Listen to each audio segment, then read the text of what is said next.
ಇದ್ರ ಜೊತೆಗೆ ಈ ಪಂಚರಾಜ್ಯಗಳ ಚುನಾವಣೆ ಆಯಿತು, ಅದರಲ್ಲಿ 3 ರಾಜ್ಯ BJP ಬಂತು. ಈ 3 ರಾಜ್ಯಗಳಲ್ಲಿ ಮುಖ್ಯಮಂತ್ರಿ ಆಯ್ಕೆಯನ್ನು ನೀವು ಗಮನಿಸೋದಾದರೆ ಯಾವುದೇ ರಾಜಕೀಯ ಹಿನ್ನೆಲೆ ಇಲ್ಲದ ಕಾರ್ಯಕರ್ತರಿಗೆ ಅವ್ರು ಕೊಟ್ಟರು. ವಸುಂಧರಾ ರಾಜೆ ಅಂತವರು, ಶಿವರಾಜ್ ಸಿಂಗ್ ಚೌಹಾಣ್ ಅಂತವರು, ರಮಣ್ ಸಿಂಗ್ ಅಂತವರು ಅಂಥ ಪ್ರಬಲರನ್ನು ಕೂಡ ಅವರು ಬದಿಗೊತ್ತಿ ಯುವಕರಿಗೆ ಅಥವಾ ಹಿನ್ನೆಲೆ ಇಲ್ಲದವರಿಗೆ ಕಾರ್ಯಕರ್ತರನ್ನು ಗುರುತಿಸಿಕೊಟ್ಟಿದ್ದೀವಿ ಅನ್ನುವಂಥದ್ದು ಅವ್ರ ವಾದ. ಕಾಂಗ್ರೆಸ್ನಲ್ಲೂ ಕೂಡ ಇದೇ ನಿರೀಕ್ಷೆ ಮಾಡೋದಕ್ಕೆ ಸಾಧ್ಯನಾ? ನೋಡಿ,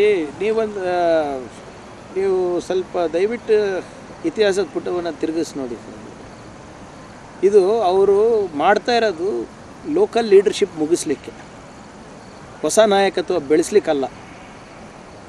ವಸುಂಧರಾ ಈಗ ಇಲ್ಲೇನು ಮಾಡಿದ್ರು ಸರ್? ಯಡಿಯೂರಪ್ಪ ಅವರಿಗೆ ಮುಗಿಸಿದ್ರು, ಈಶ್ವರಪ್ಪ ಅವರಿಗೆ ಮುಗಿಸಿದ್ರು ಸೆಂಟ್ರಲ್ ಲೀಡರ್ಶಿಪ್ಪು.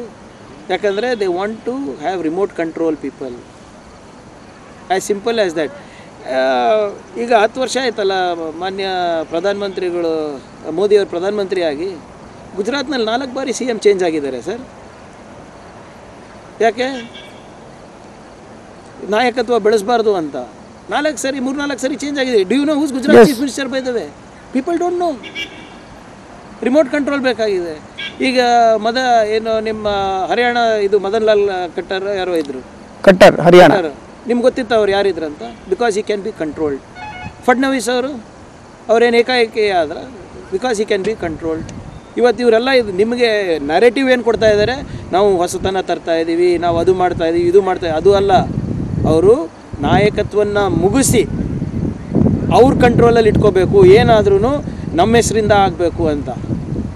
ನೀವು ಈಗ ಎಲೆಕ್ಷನಿಗೆ ಹೋಗಿ ವಸುಂಧರಾ ರಾಜೆ ಅವ್ರಿಗೆ ಬಿಟ್ಟು ನಾಳೆ ಎಲೆಕ್ಷನ್ ಮಾಡಿ ರಾಜಸ್ಥಾನ ವಾಶೌಟ್ ಆಗ್ತಾರೆ. ಶಿವರಾಜ್ ಸಿಂಗ್ ಚೌಹಾನಿಗೆ ಬಿಟ್ಟು ಮಾಡಿ ಮಧ್ಯಪ್ರದೇಶದಲ್ಲಿ ವಾಶೌಟ್ ಆಗ್ತಾರೆ.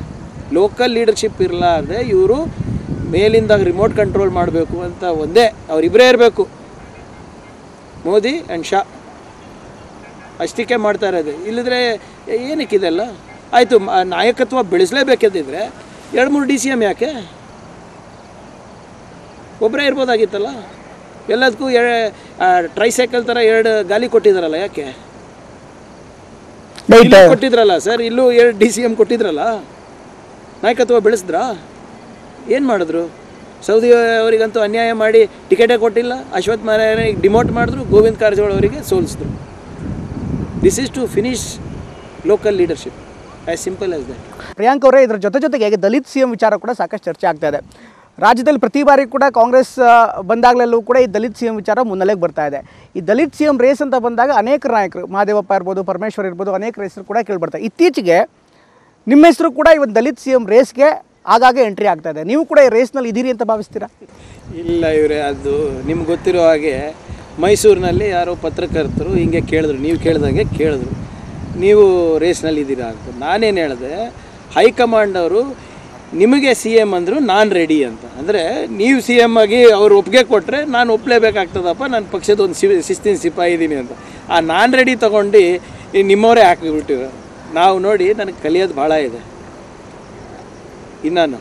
ನಾವು ಇನ್ನು ಸಮಾಜದ ಬಗ್ಗೆ ಇರ್ಬೋದು, ಸಮಾಜದಲ್ಲಿರುವಂಥ ಏನು ಸಾಧಕ ಬಾಧಕಗಳಿರ್ಬೋದು, ನಮ್ಮ ಕ್ಷೇತ್ರದ ಅಭಿವೃದ್ಧಿ ಇರ್ಬೋದು, ಇಲ್ಲಿ ವಿಧಾನಸೌಧದಲ್ಲಿ ನಡೀತಿರುವಂಥ ಕಲಾಪಗಳಿರ್ಬೋದು, ನೀತಿಗಳು ಮಾಡೋದಿರ್ಬೋದು, ಯೋಜನೆಗಳು ಮಾಡೋದು, ಇನ್ನು ಕಲಿಯೋದು ಭಾಳ ಇದೆ ನನಗೆ.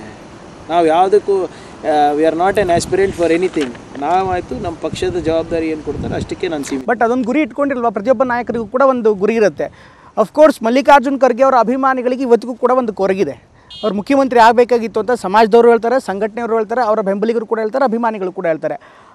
ಆ ನೋವನ್ನು ನಿಮ್ಮ ಮೂಲಕ ಒಂದು ಕಡೆಗೆ ಆ ಕೊರಗನ್ನು ನಿವಾರಿಸ್ಕೋಬೋದಾ ಅನ್ನುವಂಥ ಒಂದು ಆಶಯಗಳು ನಿಮ್ಮ ಅಭಿಮಾನಿಗಳಲ್ಲೂ ಕೂಡ ಇದೆ.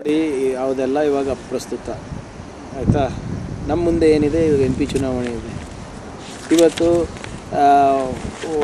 ಒಬ್ಬ ಸಾಧಾರಣ ಕಾಂಗ್ರೆಸ್ ಕಾರ್ಯಕರ್ತ AICC ಅಧ್ಯಕ್ಷರ ಸ್ಥಾನಕ್ಕೆ ಹೋಗಿದ್ದಾರೆ ಅಂದರೆ ಅದೇ ನಮ್ಗೆ ದೊಡ್ಡ ಹೆಮ್ಮೆಯ ವಿಷಯ. ಅವರೇ ಇವಾಗ ಎಲ್ಲ ಕಡೆ ಎಲ್ಲೆಲ್ಲ ಅಸಾಧ್ಯ ಆಗ್ತದೆ ಅವರೇ ಮುಖ್ಯಮಂತ್ರಿಗಳು ಮಾಡ್ತಾ ಇದ್ದಾರಲ್ಲ.